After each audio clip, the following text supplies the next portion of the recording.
Wa amma idza kana famuhu najisan bidamin aw ghairihi fa innahu yukrahu lahu qiraatul Qur'an qabla ghaslih. Kalau mulutnya ada najisnya, misalnya gusinya berdarah, atau najis yang lainnya, misalnya muntah, karena muntah itu najis Bapak Ibu. Fa innahu yukrahu lahu qiraatul Qur'an qabla ghaslih, maka makruh kita membaca Al-Qur'an sebelum kita mencuci mulut kita. Jadi bukan haram, cuma makruh.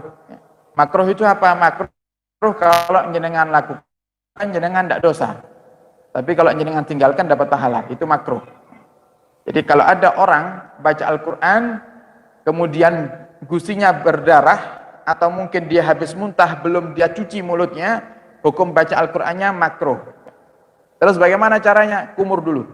Wahal yahrum, apakah sampai ke derajat haram kalau ada orang yang gusinya berdarah atau mulutnya habis muntah belum kumur, apakah sampai dikatakan haram ketika baca Al-Qur'an? Qala Ar-Rayyani min ashabi Syafi'i an walidihi yahtamilu wajhain wal asah la yahrum. Berkata Al-Imam Ar-Rayyani ini termasuk daripada ulama dalam madhab Syafi'i, yaitu madhab kita yang kita pakai di Indonesia. Beliau mendapatkan pendapat ini daripada ayahandanya. Dikatakan orang yang gusinya berdarah atau mulutnya dalam keadaan najis, entah itu dengan apa, misalnya dengan muntah, maka hukumnya adalah dua. Menurut qaul yang asah, qaul yang paling benar adalah la yahrum, tidak haram baca Al-Qur'annya. Jadi boleh baca Al-Qur'an, cuman makruh saja. Makruh. Faslun. Yang selanjutnya dikatakan oleh Imam An-Nawawi, wa yustahabu an yaqra al-Qur'an wa huwa ala taharatin. Dan disunnahkan bagi kita ketika mau membaca Al-Qur'an hendaknya bersuci terlebih dahulu. Hendaknya bersuci, hukumnya sunnah. Sunnah jika jenengan tidak megang Qur'annya. Tapi kalau jenengan megang Qur'annya, hukumnya wajib berwudu. Yang dibahas sama Imam Nawawi di sini, membaca Al-Qur'an tanpa menyentuh. Misalnya hadir Yasin dan tahlilan, kan baca Al-Qur'an. Jenengan baca Yasin, tidak bawa kitab Yasin tapi jenengan mengikuti, kan tetap dianggap baca Al-Qur'an. Kemudian nanti baca Al-Ikhlasnya, baca Al-Falaknya, dan surat-surat pendek lainnya, itu sunnah kita berwudu.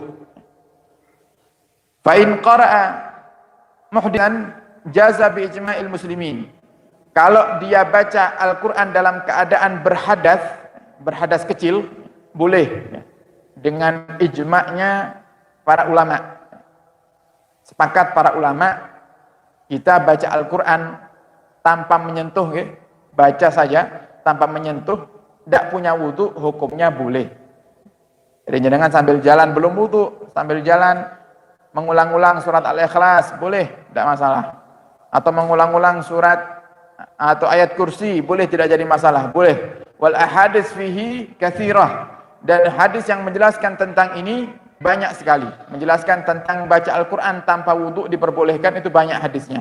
Qala Imamul Haramain, Al-Imam Al-Haramain beliau mengatakan wala yuqalu irtakaba makruhan, dan bahkan orang yang baca Al-Qur'an tanpa berwudu, kata Imam Haramain, tidak dianggap makruh.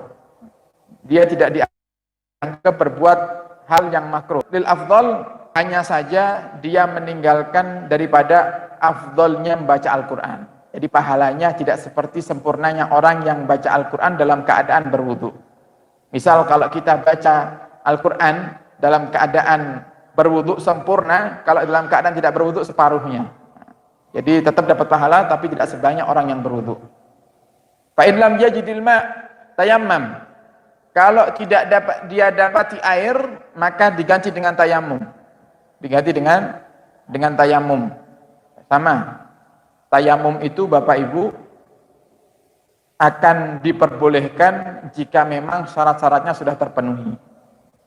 Jika memang syarat-syaratnya sudah terpenuhi. Di antaranya adalah syarat kita diperbolehkannya bertayamum adalah faqdul ma' hissan wa ma'nan. Hilangnya air baik secara nyata ataupun tidak nyata. Nah, secara nyata memang tidak ada air.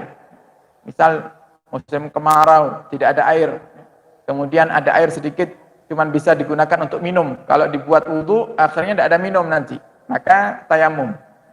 Ini hilang airnya secara nyata, memang tidak ada air. Ada hilang airnya tidak nyata, artinya air itu ada tapi seakan-akan tidak ada air. Misal jenengan mau sholat di Masjid An-Nur, tempat wudhunya di mana di sini?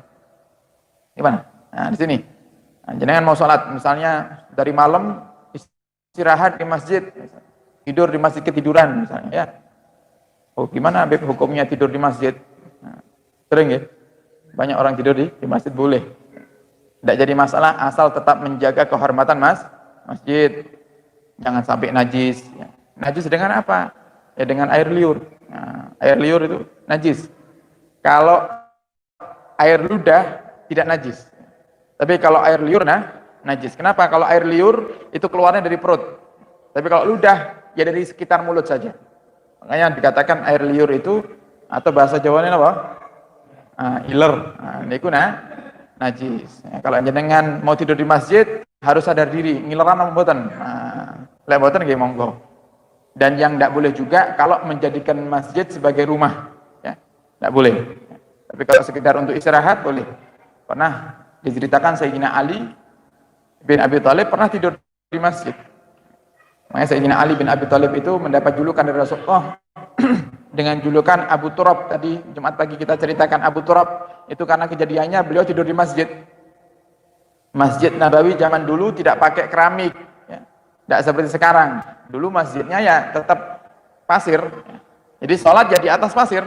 Sahabat sholat di atas pasir. Makanya dalam Al-Quran ada tanda-tanda orang-orang yang ahli sholat itu. Allah sebutkan dalam Al-Quran, nampak di dahi mereka tanda kalau mereka ahli sholat. Nah, ini banyak orang yang mensalah artikan, menganggap kalau tanda sholat itu hitam di dahi. Itu bukan. Kalau sebagian ulama mentafsiri, maksudnya ayat ini bukan hitam di dahi, maksudnya ayat ini adalah pasir yang nempel di dahi. Jadi karena orang-orang dulu kalau sholatnya masjidnya tidak pakai keramik, jadi setiap sholat pasti banyak debunya, pasti banyak debu.